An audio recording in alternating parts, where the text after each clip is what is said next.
ہم کھانا کب کھاتے ہیں؟ جب بھوک لگتی ہے. پانی کب پیتے ہیں؟ جب پیاس لگتی ہے. ویسے تو بھوک لگ رہی ہے، ہاں ٹھیک ہے، ایک ہفتے بعد کھانا کھا لوں گا. پانی چاہیے نہیں 2 ہفتے بعد پی لوں گا، نہیں نا.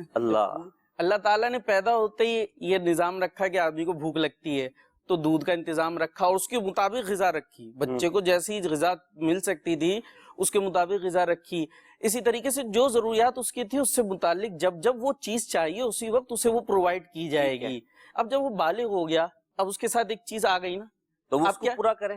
نکاح. دیکھیں احکام تو اپنی جگہ ہے نا، وہ جو فطرت سے ہم ڈینائی تو کر ہی نہیں سکتے. اب جس وقت بھوک لگ رہی ہے اس وقت کھانا نہ دیں، جس وقت پانی چاہیے اس وقت پانی نہ دو، تو پھر کیا ہوتا ہے؟ عقل مندی نہیں ہے. عقل مندی نہیں، اور پھر غلط چیزوں کی طرف آدمی جانے لگتا ہے. تو اب جب یہ چیز آ گئی تو اب ایک شریعت نے راستہ رکھا ہے. اس کو مثال بڑی پیاری آپ نے دی کہ جب بھوک لگی، کھانا نہیں ملے گا، حلال طریقے سے نہیں ملے گا، گھر میں موجود ہے پھر بھی نہیں ملے گا، تو بندہ چوری کی طرف جائے گا، معاذ اللہ لوگوں کے پیسے چرانے کی طرف جائے گا، لوگوں کے گھروں سے بغیر پوچھے اٹھانے کی طرف جائے گا، تو یہ گناہ بڑھیں گے. تو لہٰذا گناہ سے اپنی قوم کو بچائیے. اطہر بھائی ہمارے ساتھ رکن شورا تشریف فرمائیں.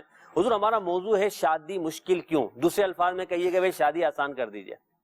اب مروجہ رسمیں، معاشرہ اور جو ایک معاملہ ہمارے یہاں نظر آ رہا ہے، آپ بھی یقیناً ایک خاندان سے وابستہ ہیں، لوگوں سے آپ کا ملنا جلنا ہے.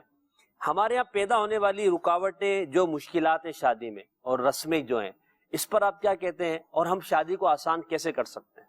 اور عمومی طور پر یہاں پر جو شادیوں کے لیٹ ہونے کے معاملات ہیں، اس میں یہ بلوغت والا معاملہ تو شاید کوئی کنسیڈر کرتا ہو اپنی جگہ پر، مگر ہمارے ہاں کچھ واقعی مروجہ طریقہ کار ہے، کچھ کمیونٹیز کے انداز ہیں، کچھ خاندانوں کے مزاج ہیں، کچھ اپنی مونچھوں کو تاؤ دینے، کچھ اپنے اسٹیٹس کو برقرار رکھنے کی کیفیات ہیں کہ جن کی وجہ سے واقعی شادی بڑی مشکل ہو گئی ہے. اور جہاں مشکل ہوئی ہے شادی، والدین جو ایک طرف یہ سوچتے ہیں، ان کا یہ سوچنا بھی کس قدر درست ہے کہ عمومی طور پر ہمارے ہاں نوجوانوں کا حال بڑا عجیب و غریب ہے. یقیناً انہیں گناہ سے بچنے کے لیے نکاح کو اختیار کرنا چاہیے. صحیح. مگر ہمارے نوجوان کا غیر ذمہ دارانہ مزاج، یہ بھی ایک بہت بڑا پہلو ہے، بہت زبردست پہلو ہے. اس اعتبار سے بھی غور و خوض کرنے کی حاجت ہے. آپ نے دیکھا ہوگا آج بھی عمومی معاشرے میں کیفیات ایسی ہیں کہ بیٹیاں پھر ذمہ دارانہ رویہ اختیار کریں. صحیح. آپ پڑھائی میں لیجئے، لکھائی میں لیجئے، بچپن سے ہی کام میں اللہ عز و جل گھر کے کام کاج کے اعتبار سے، گھر گھرستی کے اعتبار سے، مزاج میں سنجیدگی کے اعتبار سے اور ماں کی تربیت کی برکت سے الحمدللہ بچیاں پھر ذمہ دارانہ مزاج اختیار کر لیتی ہیں.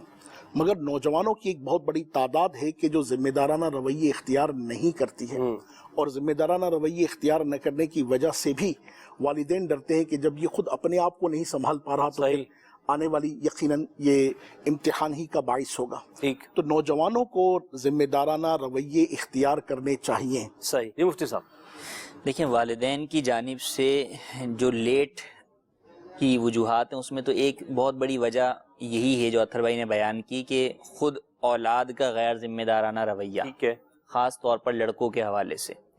لڑکیوں کے حوالے سے بھی فی زمانہ اس طرح کی ترکیبیں پائی جاتی ہیں کہ وہ خود نہیں کرنا چاہتی، کہ نہیں ابھی جو ہے وہ ہمیں کچھ جو ہے وہ وقت گزارنا ہے، یا کوئی جاب کرنی ہے، یا اور کوئی جو ہے وہ کسی اور مصروفیت کے اندر جو ہے وقت گزارنا ہے، ابھی شادی کرنا جو ہے وہ نہیں چاہتے.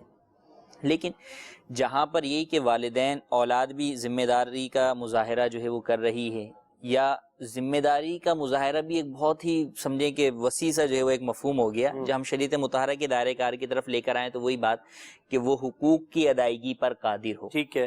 جو اسلامی اعتبار سے واجبی حقوق بنتے ہیں کم از کم اس کی ادائیگی کے اوپر جو ہے وہ قادر ہو. ورنہ تو اگر آپ ذمہ داری کی بات کریں تو جناب بڑے سے بڑا بنگلہ بھی لینے کے بعد بھی کہیں کہ جناب ذمہ دار جو ہے وہ نہیں ہوا، یا جناب جو ہے وہ ابھی وسعت جو ہے وہ نہیں آئی، یا نہیں کھلا اس کا ابھی نہیں آئی، یا جناب اگر جاب کے اعتبار سے بھی کہ ایک شخص کی جاب اگر جناب 25,000 والی ہے تو وہ اس پر بھی اکتفا نہیں ہے کہ نہیں بچہ کماتا ہے ابھی، تو بچہ اگر 1,25,000 کمائے گا تو کمانے والا بنے گا.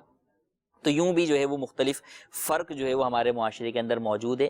اوورآل یہی کہ نکاح کا مقصد کیا ہے؟ نکاح کا مقصد معاشرے کو پاکیزہ بنانا ہے. صحیح.